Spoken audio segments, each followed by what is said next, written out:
Mas eu acho vai que variando. Mas mesmo com todo esse cenário, nós vimos o Grêmio no seu limite. Sim. E o Flamengo ainda muito distante. Não, o Flamengo isso é ruim tinha... pro contexto do campeonato. O Flamengo tinha oxigênio. É por isso que eu tô dizendo. Eu enquanto torcedor do Grêmio, tô satisfeito com o que o Grêmio jogou em relação a ele mesmo. Fala galera, sejam muito bem-vindos mais uma vez aqui ao nosso canal com notícias diárias sobre o Flamengo. Então, se você é novo por aqui, já deixe seu like, se inscreva, ative o sininho das notificações e compartilhe aí nossos vídeos com os seus amigos. Agora vamos ver aqui a análise aqui da mídia imprensa gaúcha revoltada aí com a vitória do Flamengo ontem 3-0 no estádio do Maracanã contra o Grêmio. Renato Gaúcho também pistolaço aí com o Flamengo, achando que o time jogou melhor, que eles mereciam a vitória. E vamos ver aqui a análise aqui para vocês verem um pouquinho da mídia gaúcha. E a questão de não ter reforços, ela ficou muito acentuada no momento em que ele tomou a decisão de não escalar o Hulk num jogo decisivo de Copa do Mundo. Flamengo 3, Grêmio 0. Bom, o Diogo e o Bagé estavam na transmissão do jogo aqui. Pelo que eu acompanhei de repercussão nas redes sociais, foi mais ou menos assim. Os torcedores do Grêmio entendendo que o time jogou muito bem, não merecia perder por 3-0. E os torcedores do Inter dizendo mais ou menos o seguinte: pô, o Grêmio levou 13 e vocês estão elogiando a atuação do Grêmio. Eu tomei uma flauta. Quem é que tá com a verdade? Eu tomei uma flauta porque eu fiz uma frase os torcedores do Inter. Eu tomei uma flauta super talentosa. Do comentário? Nas redes sociais, que eu disse o seguinte: olha, o melhor foi o Flamengo no jogo.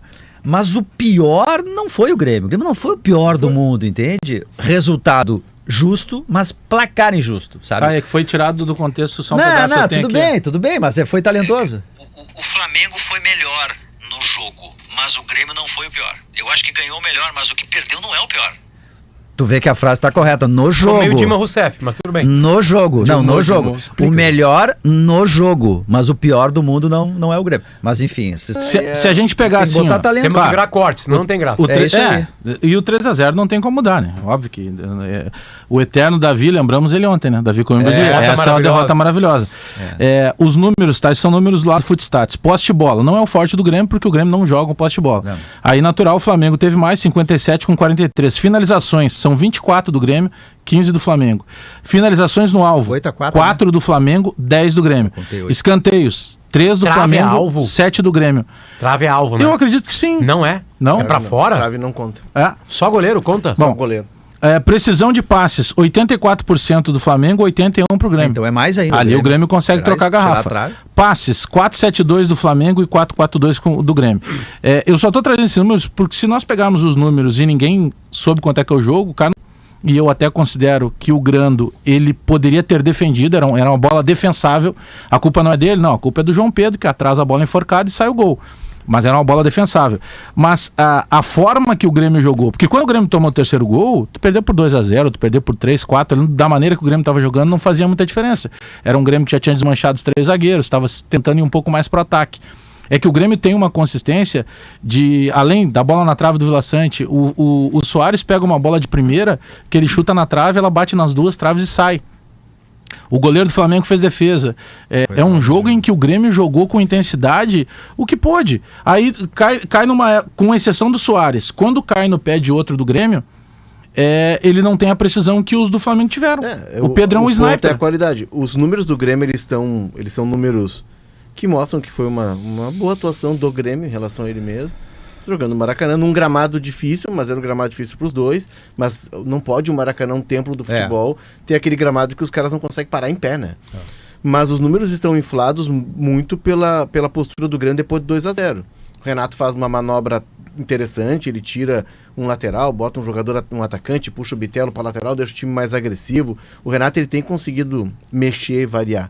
Mas esses números eles estão muito inflados pelo 2-0. Aí o Grêmio cresce, ele tem bola na trave, tem chute do Vila Sante, tem chute do Soares no poste e tal. Pra mim o que fica claro é que o Grêmio jogou no seu limite e isso me preocupa. A distância não é o Grêmio, não é o Grêmio, é o Inter, é o São Paulo, é o Cruzeiro. A distância do Flamengo, que está se ajeitando para os demais. Tu imagina quando esse time estiver nos trilhos realmente. Totalmente. Isso é uma outra situação. O meu comparativo o Flamengo, por exemplo, logo no começo do jogo, acho que com 2 minutos, o Flamengo cria uma chance de gol. O Grêmio logo em seguida, num lance lá do Cuiabano, que é finalizado, se eu não me engano, pelo Cristaldo. Isso. ele já consegue dar um retorno. A minha comparação é Grêmio com Grêmio.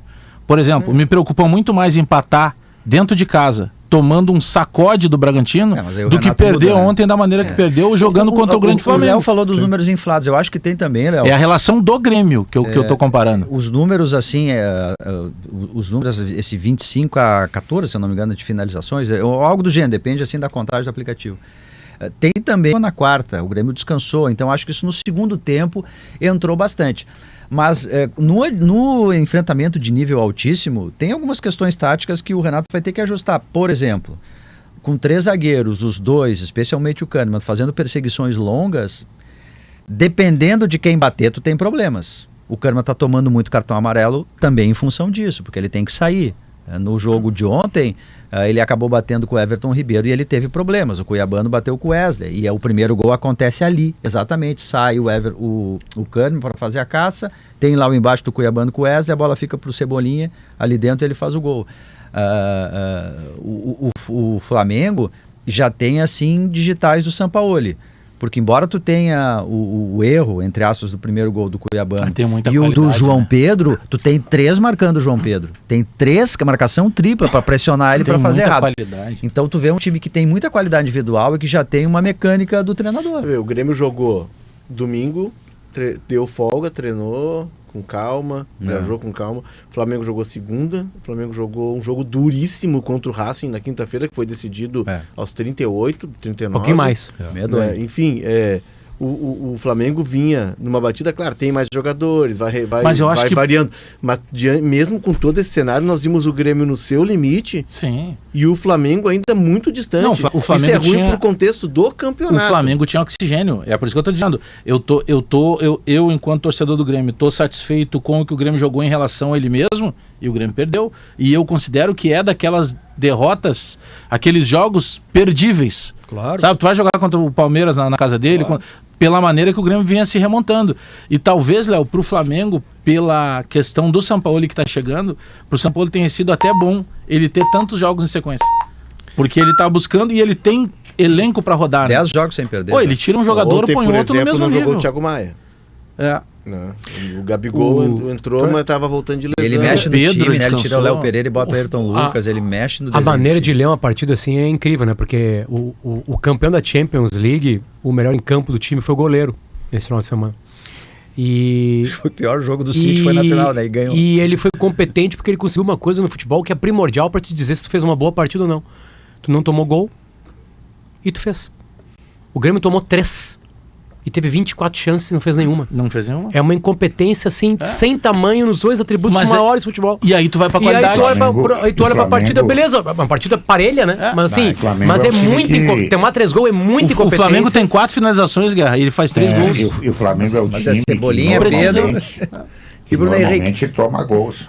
O Flamengo tem o seu ponto fraco. Eu também acho que está evoluindo, está melhorando e tal. Mas a parte defensiva do Flamengo é o que mais falha no time.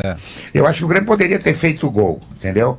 Mas acho que ficou uma certeza que o futebol brasileiro, hoje, nesse momento, está resumido a Palmeiras, acima dos outros, depois Flamengo, e o resto vai brigar porque dá para brigar. Eu acho que os 3 gols os dois são os diferentes. 3 gols do Flamengo, tu disseste, né? Foram 4 arremates a 4 gol, arremates na casinha. Por que essa bola entrou? Tem a qualidade do Pedro, tem a qualidade do lançamento pro Bruno Henrique fazer de cabeça, tem o Cebolinha que a gente conhece muito bem. Mas as ocasiões do Flamengo de gol, elas são com o jogador tendo tempo para ajeitar o corpo, escolhendo a melhor opção. As situações do Grêmio, elas são sempre espremidas. São mais apertadas. São mais apertadas. Aí, claro, tu não tem aquela precisão. Tem a qualidade? Tem, mas tem também a circunstância do jogo em que tu constrói. E aí a qualidade técnica do Flamengo. É que olha só, por isso pega que só o os meu atacantes, ângulo... tá? Bruno Henrique, Pedro e Cebolinha. E o Grêmio. Não, então Suárez, estão falando de Bruno Henrique que entrou depois. Quem chegou? É por isso que a minha análise ela tá voltada do Grêmio com o Grêmio, porque naturalmente é uma melhora em relação àquilo que o Grêmio não vinha fazendo, né? Porque a gente questionava para a intensidade, procura de espaço, o Cuiabano mostrando pro Renato que tem que ser o titular absoluto, independentemente da posição que vai jogar. Feliz aniversário, Maurício, tudo de bom, saúde, Guerrinha paz. tá cobrando bolo já. Guerrinha, Maurício. chegou o Maurício, agora é só fazer o Pix. Só fazer o Dá pix. uma informação, chegou com ou sem pacote? Sem pacote. Sim, o pacote sou eu. Letá c'est moi. O pacote sou eu, cara. Parabéns, Obrigado, querido. saúde. Obrigado. Acima de tudo, paciência. E vou te falar, ontem vivi uma noite, digamos assim. Você foi no Maracanã eu com a fui ao primeira-dama, Maracanã né? com a primeira-dama, e eu fui de uma forma que eu queria há muito tempo, queria matar a saudade de ver o jogo da arquibancada, de gritar, e assim, foi uma noite fantástica, por todos os motivos que eu vou mencionar aqui agora. Primeiro, Flamengo novamente fazendo uma boa partida. Muita gente vai dizer aqui, mas o Grêmio finalizou mais. Mas o Grêmio em alguns momentos dominou a partida. Eu vou resumir o Flamengo. O Flamengo é letal. Tem poucas oportunidades, as oportunidades que tem, aproveita. Tanto é que fez 3 gols ontem, mesmo finalizando menos que o Grêmio. Segundo, por causa desse cara aí, Bruno Henrique. A noite foi emocionante e, de fato, eu me emocionei lá assistindo. É isso tudo aí, a comemoração, a forma como é que foi, os jogadores do Flamengo. Essa imagem aí é na hora que ele faz o gol, todo mundo vai lá comemorar com o Bruno Henrique, todo mundo, literalmente. Né? O Matheus Cunha correu, o Matheus Cunha estava do outro lado, o goleiro do Flamengo, correu para poder abraçar, foi todo mundo de verdade. E eu vi jogadores do Grêmio, inclusive, batendo palma, porque assim... É um momento marcante, porque todos os jogadores ali sabem o que é passar por um momento complicado que o Bruno Henrique passou. A gente pôde ver no VT aí do Flávio Vinick, ele falando, muita gente da imprensa dizia, como que vai ser o Bruno Henrique? E a gente fala isso, porque a gente pode dizer isso, Bruno Henrique.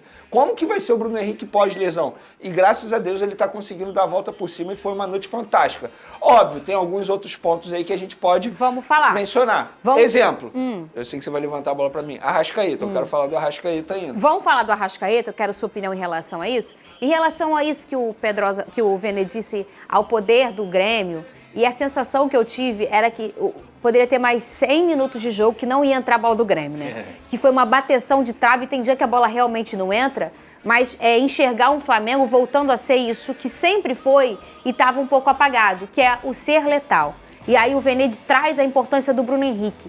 Ele é esse jogador e sempre foi letal e vertical. Porque, às vezes, essa objetividade, ela fica perdida no futebol, né? Tem tantas outras coisas para se pensar e, às vezes, o simples que é ir em direção ao gol é esquecido. E o Bruno Henrique tem essa característica. Sempre teve. O Bruno Henrique é um baita de um jogador, eu já disse isso aqui no programa outras vezes e vou falar novamente. De 2019, por mais que aquele elenco fosse galáctico, o cara que mais me dava medo como torcedor era o Bruno Henrique. Isso aí. Porque ele é um cara extremamente decisivo. Pelo alto, pelo chão, não tem medo de jogar, vai pra cima, gosta de jogo grande. Então a volta do Bruno Henrique pro Flamengo é o melhor reforço que poderia acontecer na temporada, sem dúvida alguma. É claro que a gente tem que ver ainda questão de mecanismo, ainda não é aquele Bruno Henrique, mas é natural. A gente está falando aqui de um cara que teve uma lesão multiligamentar. É um processo muito difícil. Eu tenho certeza que todo dia, quando ele estava ali tratando, ele pensou nesse momento de voltar a fazer um gol no Maracanã.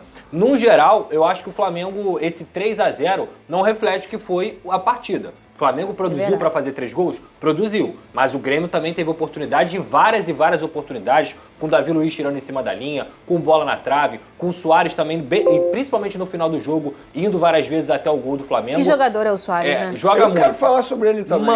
Mas isso não tira de forma alguma o brilho da vitória do Flamengo, o brilho de um time que recuperou o seu ar na temporada, e aí eu tenho que parabenizar aqui o trabalho do Jorge Sampaoli, que vem conseguindo imprimir o seu ritmo, as suas ideias, e para finalizar, os dois caras que para mim transparecem o que é o Jorge Sampaoli dentro de campo, no caso o Pulgar e também o Gerson. O que o Gerson vem jogando de bola é um absurdo. Outro destaque só para finalizar, Everton Ribeiro jogou muito bem ontem também. Vamos colocar aqui a nossa enquete na tela, @SBT Rio é o nosso Twitter, @SBT Rio Oficial é o nosso Instagram. Segue a gente lá. Eu tô com essa roupa aqui pra quem tá chegando agora. A gente tá com essa roupa do Rebelde, que hoje vai ter a estreia aí do Rebelde, que fez tanto sucesso nos anos 2000, né?